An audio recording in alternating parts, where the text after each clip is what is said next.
ನಮಸ್ಕಾರ ಗೆಳೆಯರೇ, ನಾವು ಈಗಾಗಲೇ ಮೊದಲನೇ ಭಾಗದಲ್ಲಿ ಸಾಮಾನ್ಯ ಜ್ಞಾನ ಹಾಗೂ ಎರಡನೇ ಭಾಗದಲ್ಲಿ ಸಾಮಾನ್ಯ ವಿಜ್ಞಾನದ ಅತ್ಯಂತ ಪ್ರಮುಖ ಪ್ರಶ್ನೆಗಳನ್ನು ಬ್ಲೂಪ್ರಿಂಟ್ ಪ್ರಕಾರವೇ ಬಿಡಿಸಿದ್ದೇವೆ. ನೀವೆಲ್ಲರೂ ಆ ವಿಡಿಯೋಗಳಿಗೆ ನೀಡಿದ ಬೆಂಬಲಕ್ಕೆ ತುಂಬ ಧನ್ಯವಾದಗಳು.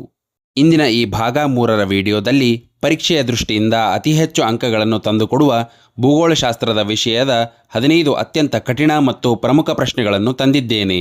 ಭಾರತ ಮತ್ತು ಕರ್ನಾಟಕ ಭೂಗೋಳದ ಮೇಲಿನ ಇತ್ತೀಚಿನ ಪ್ರಶ್ನೆಗಳ ಟ್ರೆಂಡ್ ಹೇಗಿರುತ್ತೆ ಎಂಬುದು ನಿಮಗೆ ಇಲ್ಲೇ ತಿಳಿಯಲಿದೆ. ಈ 15 ಪ್ರಶ್ನೆಗಳಲ್ಲಿ ನೀವು ಕನಿಷ್ಠ 10 ಪ್ರಶ್ನೆಗಳಿಗೆ ಸರಿಯಾಗಿ ಉತ್ತರ ನೀಡಿದರೆ ಮಾತ್ರ ನಿಮ್ಮ ಪ್ರಿಪರೇಷನ್ ನೆಕ್ಸ್ಟ್ ಲೆವೆಲ್ನಲ್ಲಿದೆ ಎಂದರ್ಥ. ಪ್ರತಿ ಪ್ರಶ್ನೆಗೂ ಕೇವಲ 5 ಸೆಕೆಂಡ್ ಸಮಯವಿರುತ್ತದೆ. ಬನ್ನಿ ತಡ ಮಾಡದೆ ಇಂದಿನ ಮೊದಲನೆಯ ಪ್ರಶ್ನೆಗೆ ಕಾಲಿಡೋಣ. 31ನೇ ಪ್ರಶ್ನೆ. ಪ್ರಾಚೀನ ಬೃಹತ್ ಖಂಡ ಪ್ಯಾಂಜಿಯಾ ಒಡೆದಾಗ ಅದರ ಉತ್ತರ ಭಾಗದ ಭೂಖಂಡವನ್ನು ಏನೆಂದು ಕರೆಯಲಾಯಿತು? A. Gondwana land, B. Laurasia, C. Tethys, D. Panthalassa. ನಿಮ್ಮ ಸಮಯ ಪ್ರಾರಂಭ.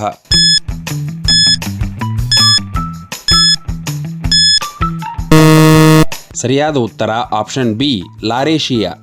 ಪ್ರಾಚೀನ ಮಹಾಖಂಡ ಪಂಗಿಯಾ ವಿಭಜನೆಯಾದಾಗ ಉತ್ತರ ಭೂಖಂಡವನ್ನು ಲಾರೇಶಿಯಾ ಅಥವಾ ಅಂಗಾರಾ ಲ್ಯಾಂಡ್ ಎಂದು ಹೆಸರಿಸಲಾಯಿತು. ಆದರೆ ದಕ್ಷಿಣ ಭೂಖಂಡವನ್ನು ಗೋಂಡ್ವಾನಾ ಲ್ಯಾಂಡ್ ಎಂದು ಕರೆಯಲಾಯಿತು. ಗೋಂಡ್ವಾನಾ ಲ್ಯಾಂಡ್ ಇದು ಪ್ಯಾಂಜಿಯಾನ ದಕ್ಷಿಣ ಭಾಗ, ಲಾರೇಶಿಯಾ ಇದು ಉತ್ತರ ಭಾಗ, ಟೆಥಿಸ್ 2 ಭೂಪ್ರದೇಶಗಳ ನಡುವಿನ ಸಮುದ್ರ, ಪಂತಲಾಸ್ ಸುತ್ತಮುತ್ತಲಿನ ಜಾಗತಿಕ ಸಾಗರ. 32ನೇ ಪ್ರಶ್ನೆ. ವಿಶ್ವದ ಅತ್ಯಂತ ಆಳವಾದ ಸಿಹಿ ನೀರಿನ ಸರೋವರ ಬೈಕಲ್ ಯಾವ ದೇಶದಲ್ಲಿದೆ? A. Canada, B. America, C. Russia, D. Kazakhstan. ನಿಮ್ಮ ಸಮಯ ಪ್ರಾರಂಭ.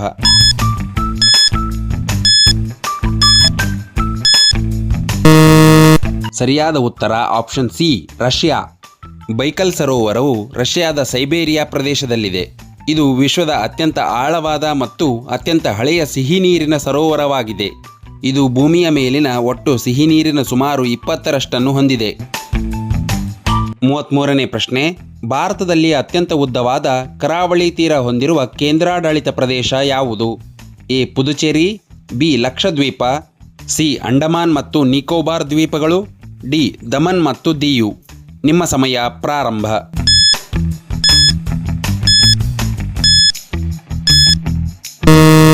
ಸರಿಯಾದ ಉತ್ತರ ಆಪ್ಷನ್ ಸಿ, ಅಂಡಮಾನ್ ಮತ್ತು ನಿಕೋಬಾರ್ ದ್ವೀಪಗಳು. ಭಾರತದಲ್ಲಿ ಅತಿ ಉದ್ದದ ಕರಾವಳಿಯನ್ನು ಹೊಂದಿರುವ ಕೇಂದ್ರಾಡಳಿತ ಪ್ರದೇಶವೆಂದರೆ ಅಂಡಮಾನ್ ಮತ್ತು ನಿಕೋಬಾರ್ ದ್ವೀಪಗಳು. ಇದು ಸುಮಾರು 1962 ಕಿಲೋಮೀಟರ್ ಕರಾವಳಿಯನ್ನು ಹೊಂದಿದೆ. 34ನೇ ಪ್ರಶ್ನೆ. ಸಿಂಧೂ ಮತ್ತು ಸಟ್ಲೇಜ್ ನದಿಗಳ ನಡುವೆ ಇರುವ ಹಿಮಾಲಯದ ಭಾಗವನ್ನು ಏನೆಂದು ಕರೆಯಲಾಗುತ್ತದೆ? A. Kumaon Himalaya, B. Nepal Himalaya, C. Punjab Himalaya, D. Assam Himalaya. ನಿಮ್ಮ ಸಮಯ ಪ್ರಾರಂಭ.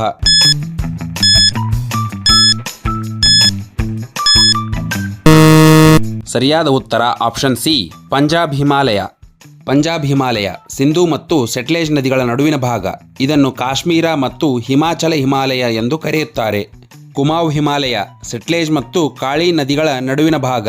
ನೇಪಾಳ ಹಿಮಾಲಯ ಕಾಳಿ ಮತ್ತು ತೀಸ್ತಾ ನದಿಗಳ ನಡುವಿನ ಭಾಗ. ಅಸ್ಸಾಂ ಹಿಮಾಲಯ ತೀಸ್ತಾ ಮತ್ತು ದಿಹಾಂಗ್ ಅಂದರೆ ಬ್ರಹ್ಮಪುತ್ರ ನದಿಗಳ ನಡುವಿನ ಭಾಗ. 35ನೇ ಪ್ರಶ್ನೆ. ವಾತಾವರಣದ ಯಾವ ಪ್ರದೇಶದಲ್ಲಿ ವಾಣಿಜ್ಯ ಜೆಟ್ ವಿಮಾನಗಳು ಹಾರಾಟ ನಡೆಸಲು ಹೆಚ್ಚು ಸೂಕ್ತ ವಾತಾವರಣವಿದೆ? A. Troposphere, B. Stratosphere, C. Mesosphere, D. Thermosphere. ನಿಮ್ಮ ಸಮಯ ಪ್ರಾರಂಭ.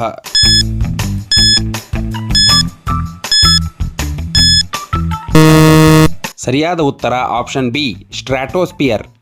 ಸ್ಟ್ರಾಟೋಸ್ಪಿಯರ್ ಪದರವು ಮೋಡಗಳು ಮತ್ತು ಹವಾಮಾನ ವೈಪರೀತ್ಯಗಳಿಂದ ಮುಕ್ತವಾಗಿರುತ್ತವೆ.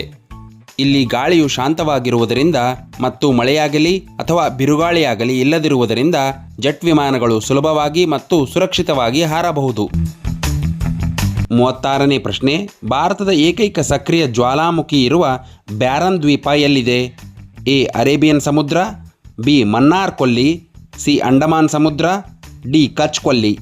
ನಿಮ್ಮ ಸಮಯ ಪ್ರಾರಂಭ.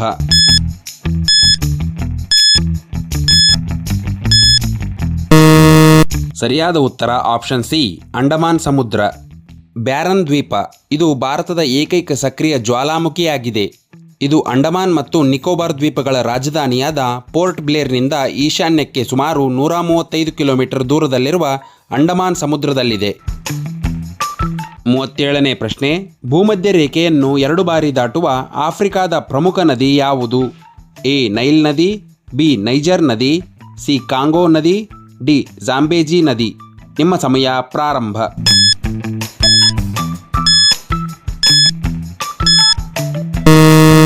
ಸರಿಯಾದ ಉತ್ತರ ಆಪ್ಷನ್ ಸಿ ಕಾಂಗೋ ನದಿ. ಕಾಂಗೋ ನದಿ ಆಫ್ರಿಕಾ ಖಂಡದಲ್ಲಿದೆ. ಇದು ಭೂಮಧ್ಯ ರೇಖೆಯನ್ನು 2 ಬಾರಿ ದಾಟುವ ವಿಶ್ವದ ಏಕೈಕ ಪ್ರಮುಖ ನದಿಯಾಗಿದೆ. ಇದು ಅಮೆಜಾನ್ ನದಿಯ ನಂತರ ಪ್ರಪಂಚದ 2ನೇ ಅತಿದೊಡ್ಡ ನೀರು ಹರಿವು ಹೊಂದಿರುವ ನದಿಯಾಗಿದೆ. 38ನೇ ಪ್ರಶ್ನೆ, ಕೃಷ್ಣಾ ನದಿಯ ಅತಿದೊಡ್ಡ ಉಪನದಿ ಯಾವುದು?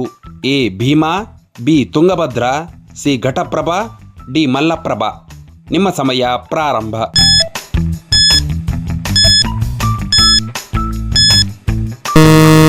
ಸರಿಯಾದ ಉತ್ತರ ಆಪ್ಷನ್ ಬಿ ತುಂಗಭದ್ರಾ. ತುಂಗಭದ್ರಾ ನದಿಯು ಕೃಷ್ಣಾ ನದಿಯ ಅತಿದೊಡ್ಡ ಉಪನದಿಯಾಗಿದೆ. ಇದು ತುಂಗಾ ಮತ್ತು ಭದ್ರಾ ನದಿಗಳ ಸಂಗಮದಿಂದ ಉಂಟಾಗುತ್ತದೆ. ಭೀಮಾ, ಘಟಪ್ರಭಾ, ಮಲ್ಲಪ್ರಭಾ ಕೂಡ ಕೃಷ್ಣೆಯ ಉಪನದಿಗಳೇ. ಆದರೆ ವಿಸ್ತೀರ್ಣ ಮತ್ತು ಉದ್ದದ ದೃಷ್ಟಿಯಿಂದ ತುಂಗಭದ್ರಾ ಅತಿ ದೊಡ್ಡದಾಗಿದೆ.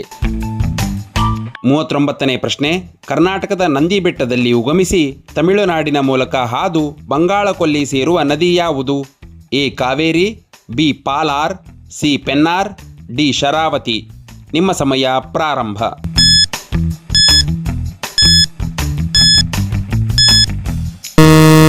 ಸರಿಯಾದ ಉತ್ತರ ಆಪ್ಷನ್ ಬಿ ಪಾಲಾರ್.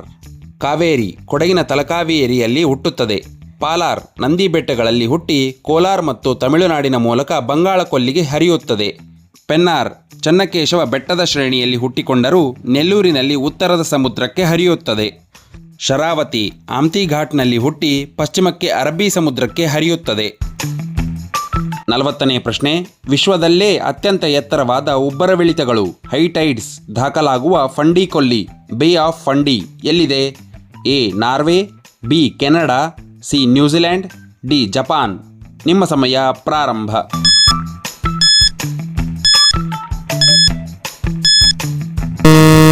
ಸರಿಯಾದ ಉತ್ತರ ಆಪ್ಷನ್ ಬಿ ಕೆನಡಾ.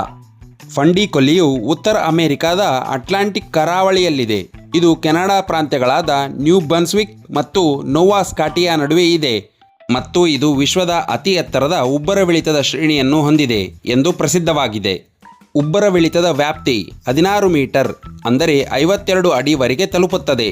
ನೀರಿನ ಪ್ರಮಾಣ ಪ್ರತಿ ಉಬ್ಬರವಿಳಿತದ ಚಕ್ರದಲ್ಲಿ ಸುಮಾರು 100 ಶತಕೋಟಿ ಟನ್ ನೀರು ಒಳಗೆ ಮತ್ತು ಹೊರಗೆ ಹರಿಯುತ್ತದೆ. 41ನೇ ಪ್ರಶ್ನೆ, ಭಾರತದ ಜಬಲ್ಪುರ್ ಸಮೀಪ ನರ್ಮದಾ ನದಿಯ ಸೃಷ್ಟಿಸುವ ಅಮೃತ ಶಿಲೆ ಜಲಪಾತ ಅಥವಾ ಕಣಿವೆ ಮಾರ್ಬಲ್ ರಾಕ್ ಯಾವುದು? ಎ ದೂಂದಾರ್, ಬಿ ಗೇರುಸೊಪ್ಪ, ಸಿ ಶಿವನ ಸಮುದ್ರ, ಡಿ ಹುಂಡ್ರು. ನಿಮ್ಮ ಸಮಯ ಪ್ರಾರಂಭ.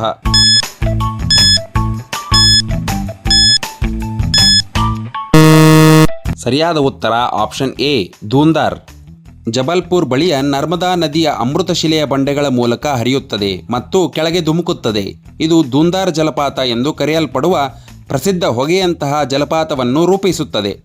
ದೂಂದಾರ್ ಅಮೃತಶಿಲೆಯ ಬಂಡೆಗಳಿಗೆ ಸಂಬಂಧಿಸಿದ ಪ್ರಬಲ ಜಲಪಾತ ಮತ್ತು ಕಮರಿ. ಗೇರುಸೊಪ್ಪ ಕರ್ನಾಟಕದ ಶರಾವತಿ ನದಿಯ ದಂಡೆಯಲ್ಲಿದೆ. ಶಿವನ ಸಮುದ್ರ ಕರ್ನಾಟಕದ ಕಾವೇರಿ ನದಿಯ ದಂಡೆಯಲ್ಲಿದೆ. ಹುಂಡ್ರು ಜಾರ್ಖಂಡ್ನ ಸುವರ್ಣರೇಖಾ ನದಿಯಲ್ಲಿದೆ. 42ನೇ ಪ್ರಶ್ನೆ, ವಿಶ್ವದ ಅತಿದೊಡ್ಡ ಹವಳದ ದಿಬ್ಬ ಗ್ರೇಟ್ ಬ್ಯಾರಿಯರ್ ರೀಫ್ ಯಾವ ದೇಶದ ಕರಾವಳಿಯಲ್ಲಿದೆ? A Brazil, B Australia, C Indonesia, D Maldives. ನಿಮ್ಮ ಸಮಯ ಪ್ರಾರಂಭ.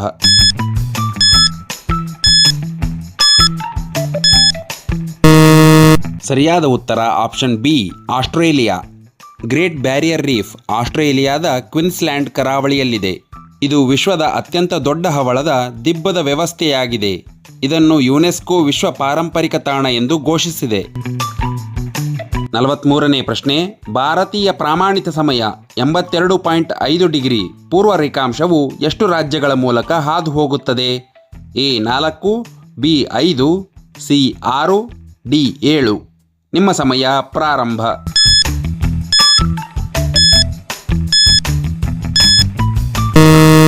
ಸರಿಯಾದ ಉತ್ತರ ಆಪ್ಷನ್ ಬಿ 5. ಭಾರತೀಯ ಪ್ರಾಮಾಣಿತ ಮೆರಿಡಿಯನ್ ಭಾರತದ 5 ರಾಜ್ಯಗಳ ಮೂಲಕ ಹಾದು ಹೋಗುತ್ತದೆ. ಉತ್ತರ ಪ್ರದೇಶ, ಮಧ್ಯಪ್ರದೇಶ, ಛತ್ತೀಸ್ಗಢ, ಒಡಿಶಾ ಮತ್ತು ಆಂಧ್ರ ಪ್ರದೇಶ. 44ನೇ ಪ್ರಶ್ನೆ. ದಕ್ಷಿಣ ಅಮೆರಿಕಾದ ಪಶ್ಚಿಮ ಕರಾವಳಿಯಲ್ಲಿ ಹರಿಯುವ ಶೀತಸಾಗರ ಪ್ರವಾಹ ಹಂಬೋಲ್ಟ್ ಪ್ರವಾಹದ ಇನ್ನೊಂದು ಹೆಸರೇನು? ಎ. ಬ್ರೆಜಿಲ್ ಪ್ರವಾಹ, ಬಿ. ಪೆರುವಿಯನ್ ಪ್ರವಾಹ, ಸಿ. ಕ್ಯಾನರಿ ಪ್ರವಾಹ, ಡಿ. ಲ್ಯಾಬ್ರಡಾರ್ ಪ್ರವಾಹ. ನಿಮ್ಮ ಸಮಯ ಪ್ರಾರಂಭ.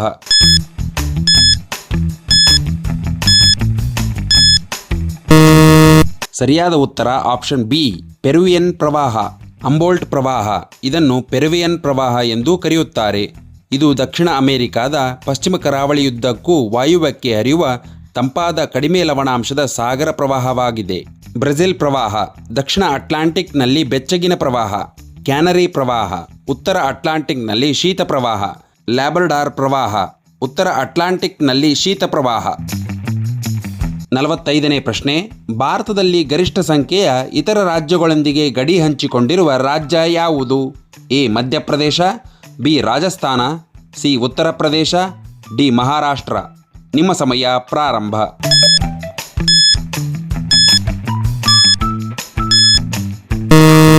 ಸರಿಯಾದ ಉತ್ತರ ಆಪ್ಷನ್ ಸಿ, ಉತ್ತರ ಪ್ರದೇಶ. ಉತ್ತರ ಪ್ರದೇಶವು ಭಾರತದಲ್ಲೇ ಅತಿ ಹೆಚ್ಚು ರಾಜ್ಯಗಳೊಂದಿಗೆ ಗಡಿ ಹಂಚಿಕೊಂಡಿದೆ. ಇದು ಒಟ್ಟು 8 ರಾಜ್ಯಗಳು ಮತ್ತು 1 ಕೇಂದ್ರಾಡಳಿತ ಪ್ರದೇಶದೊಂದಿಗೆ ಗಡಿಯನ್ನು ಹಂಚಿಕೊಂಡಿದೆ. ಗಡಿ ಹಂಚಿಕೊಳ್ಳುವ 8 ರಾಜ್ಯಗಳು: ಉತ್ತರಾಖಂಡ್, ಹಿಮಾಚಲ ಪ್ರದೇಶ, ಹರಿಯಾಣ, ರಾಜಸ್ಥಾನ, ಮಧ್ಯಪ್ರದೇಶ, ಛತ್ತೀಸ್ಗಢ, ಜಾರ್ಖಂಡ್ ಮತ್ತು ಬಿಹಾರ್. ಸ್ನೇಹಿತರೆ, ಇಂದಿನ ಈ 15 ಭೂಗೋಳಶಾಸ್ತ್ರದ ಸವಾಲಿನ ಪ್ರಶ್ನೆಗಳಲ್ಲಿ ನಿಮ್ಮ ಸ್ಕೋರ್ ಎಷ್ಟು ಬಂತು? 15ಕ್ಕೆ ಎಷ್ಟು ಸರಿಯಾಯಿತು ಅನ್ನೋದನ್ನು ತಪ್ಪದೇ ಕೆಳಗೆ ಕಮೆಂಟ್ ಮಾಡಿ ತಿಳಿಸಿ. ಇನ್ನು ಮುಂದಿನ ಭಾಗ 4ರ ವಿಡಿಯೋದಲ್ಲಿ ಪರೀಕ್ಷೆಯಲ್ಲಿ ಅತಿ ಹೆಚ್ಚು ಅಂಕಗಳನ್ನು ನಿರ್ಧರಿಸುವ ಅತ್ಯಂತ ರೋಮಾಂಚಕ ಹಾಗೂ ಪ್ರಮುಖ ವಿಷಯವಾದ ಇತಿಹಾಸದ ಆಯ್ದ ಪ್ರಶ್ನೆಗಳೊಂದಿಗೆ ಬರ್ತಿದ್ದೇನೆ. ಆ ಪ್ರಶ್ನೆಗಳನ್ನು ಮಿಸ್ ಮಾಡಿಕೊಳ್ಳಬಾರದು ಅಂದರೆ ಈಗಲೇ ನಮ್ಮ ಚಾನಲ್ಗೆ ಸಬ್ಸ್ಕ್ರೈಬ್ ಆಗಿ ಪಕ್ಕದಲ್ಲಿರೋ ಬೆಲ್ ಐಕಾನ್ ಒತ್ತಿ ರೆಡಿಯಾಗಿರಿ. ಈ ವಿಡಿಯೋ ಇಷ್ಟವಾಗಿದ್ದರೆ ಲೈಕ್ ಮಾಡಿ, ನಿಮ್ಮ ಓದುವ ಸ್ನೇಹಿತರಿಗೂ ಶೇರ್ ಮಾಡಿ. ಸಿಗೋಣ ಮುಂದಿನ ಭಾಗದಲ್ಲಿ. All the best.